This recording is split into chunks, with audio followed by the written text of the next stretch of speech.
द्रोणाचार्य जी हैं जिन्होंने प्रत्यंचा चढ़ाना सिखाया था अर्जुन को। भीष्म पितामह जिन्होंने अंगुली पकड़ के चलाना सिखाया था। कृपाचार्य वही कृपाचार्य है जो गोद में बैठ के दुलार करते थे। और जब अधर्म के पक्ष में हो गए तो धर्मात्मा अर्जुन ने भगवान श्री कृष्ण के इशारे पे इन सब को ढेर किया। नमस्कार दोस्तों, स्वागत है आप सभी का हमारे चैनल में।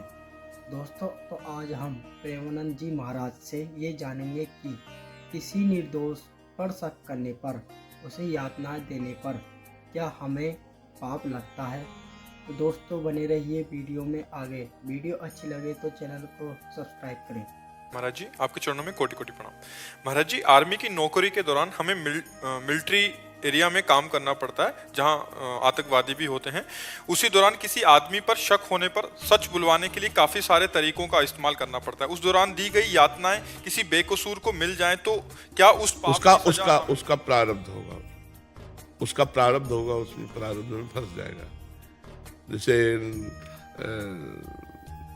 आपका तो उससे कोई वैर है नहीं, आप राष्ट्रीय सुरक्षा के नियमानुसार उस क्षेत्र में पाए गए व्यक्ति को शंका की दृष्टि से देखकर निशंक होने के लिए आप कई प्रकार के दंड विधान करके जब देख लिए कि नहीं ये अपराधी नहीं है तो अब आप जाइए।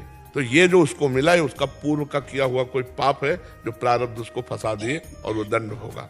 पक्का समझो, इसमें कहीं किंचन मात्र कोई संशय नहीं है।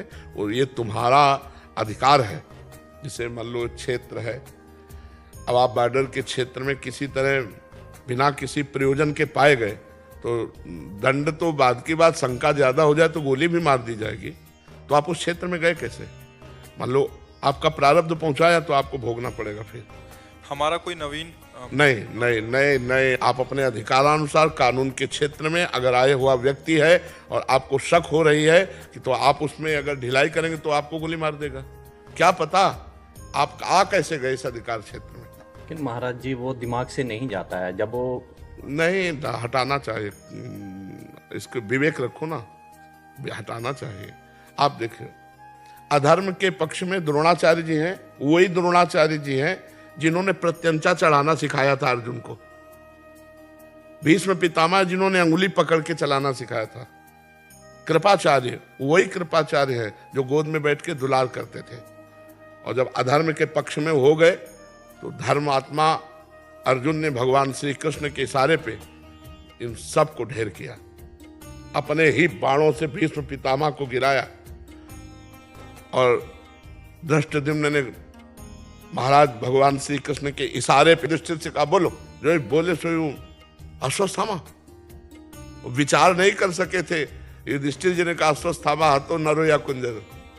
वो सुन नहीं पाए, उतने में शंख बजा दिया भगवान ने, तो वो विषाद में गला कटवा दिया।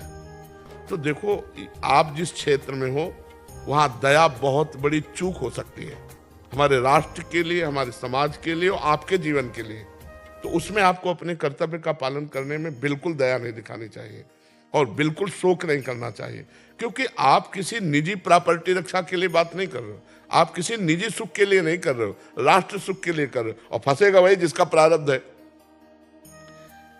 पूरा कांटों से निकल जाए, अगर प्रारब्ध नहीं तो कहीं कांटा नहीं चुभेगा।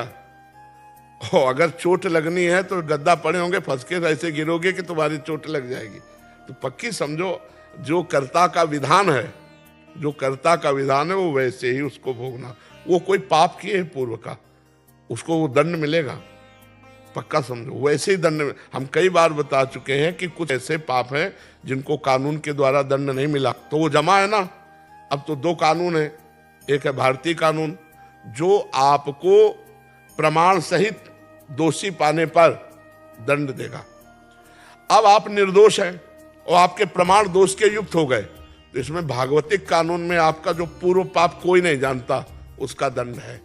बिल्कुल निर्दोष, वो कसम खा के कहे मैं निर्दोष हूं, मैं मानता हूं, लेकिन तुमने पूर्व में वो पाप किए हैं जिनका तुम्हें दंड नहीं मिला है। इसलिए प्रगट में भारतीय कानून को प्रेरित करके भागवतिक कानून ने तुम्हें फंसा दिया। तो ये बात समझो, उस क्षेत्र में यदि वो फंस रहा है, बिल्कुल निर्दोष है, तो उसका पूर्व का पाप वहां फंसा रहा है। पक्की समझो। आपका कोई नवीन कर्म इसलिए नहीं बन सकता कि आप कोई द्वेष से या स्वार्थवश नहीं कर रहे, आप राष्ट्र सेवा में हैं। अगर चूक हो गई तो कितना बड़ा अहित हो जाएगा अगर 2 आतंकवादी अंदर घुस गए। तो इसलिए इस पर विचार नहीं करना है, इस पर दया नहीं करनी कि अब पता नहीं आतंकवादी है कि नहीं है, और इतना सोच रहे इतने में आपकी खोपड़ी उड़ा देगा वो। हमारा पहला वार होना चाहिए, आप एक यंत्र हैं, चलाने वाला कोई और है। आपको देखना कर्ता भगवान है और मैं राष्ट्र सेवा में हूं। अगर देख लो जरूरत पड़ी तो अपने आराध्य देव भीष्म जी के आराध्य देव श्री कृष्ण है, श्री कृष्ण पर भी बाण मारा कि नहीं मारा, ये है धर्म। तो इसलिए आप अपने धर्म पर है, धर्मो रक्षति रक्षिता। तुम धर्म की रक्षा के लिए ऐसा कर रहे हो तो धर्म तुम्हारी रक्षा करेगा। दिमाग से हटावे, हाँ, नहीं तो ये मतलब आपको परेशान कर देगी। तो ये बात दोनों पक्ष होते हैं, जहां हमें दया दिखानी है वहां हम भरपूर दया दिखाएंगे, और जहां हमें शासन करना है वहां हमें शासन करना है। तो आपके हृदय में शासन की प्रधानता होनी चाहिए, दया एक कोने में रखी रहे, जहां जरूरत है वहां दया, और जहां शासन की जरूरत वहां इस तरह की जो मन प्रश्न देना बुद्धि उसको काट करो। बिल्कुल आपको बिल्कुल नहीं सोचना चाहिए, आंखों में छाना भी नहीं चाहिए, नहीं, दौड़ करके अपने कर्तव्य का पालन करना चाहिए। बिल्कुल आप प्रसन्न मन रहिए, कोई अपराध नहीं। अच्छा, इसमें यह ना समझिए कि हम केवल बातें बनाते हैं, ऐसा नहीं होता। उत्तर देने वाले को नरक मिलता है अगर गलत उत्तर दे, ऐसा कोई खिलवाड़ नहीं है। तो हम उस पद्धति से कहते हैं, शास्त्रीय पद्धति से। जैसे आपका राग है या द्वेष है या आपकी कोई पर्सनल है, और वो वहां मिलता है, आप उसे फंसा के मारते हो, अब अपराध है। आप तो जानते भी नहीं उस व्यक्ति को, और उस क्षेत्र में मिलता है, तो अपने कर्तव्य का पालन करने के लिए जो दंड का प्रयोग है वो तुम्हारे लिए कोई प्रायश्चित नहीं बनेगा, वो तुम्हारे लिए कोई नया कर्म नहीं बनेगा। युद्ध करने में जैसे लाखों के गले उड़ाए जाते हैं तो वो कोई हिंसा नहीं होती। ऐसे तुम किसी एक को गोली मारो 302 में फंसोगे, लेकिन आप युद्ध क्षेत्र में खड़े हो और विपक्ष के आप हजारों को मार दोगे, तो ना भागवतिक कानून में आप अपराधी हो और ना भारतीय कानून में अपराधी हो।